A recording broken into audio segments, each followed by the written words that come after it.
আমি এই দেশের কোনো নেতাকর্মী কাউকে বিশ্বাস করি না।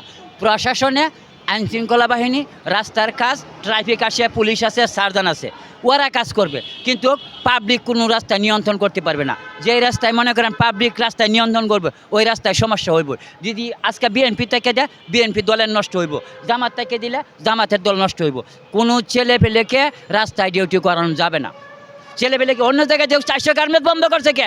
এই বাণিজ্য সরকার আরও 400 গার্মেন্টস চালু করুক, তাহলে দেশে বেকার থাকবো। যে বন্ধ চালু করার আমরা তো ভাবছিলাম এই সরকার বাণিজ্য সরকার, ব্যবসা করবো। যদি আমরা তার সরকার তার ব্যবসা করে, তাহলে অন্য ব্যবসাকে বন্ধ করছে, 400 গার্মেন্টস বন্ধ করে দিচ্ছে, ওরা কোথায় দেবো? আরও 400 গার্মেন্টস চালু করলে এই আজকে বেকারত্ব থাকতো না। 400 চালু করার জায়গা 400 ফ্যাক্টরি বন্ধ করে দিছে, তো ওরা রাস্তায় থাকবো না, এই আন্দোলন করবো না, তো আন্দোলন কারা করবো?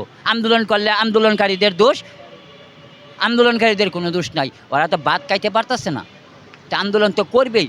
আর যে মনে করেন লকডাউন আছে, শাটডাউন আছে, যে আসলে আওয়ামী লীগ বলতে কিছু নাই, সাধারণ নাগরিকদেরকে দিয়া এইসব কাজ করে, সাধারণ নাগরিকরা করে। আর আমি যে কথাটা বলছি 500-800 টাকা, এটা কখনো না।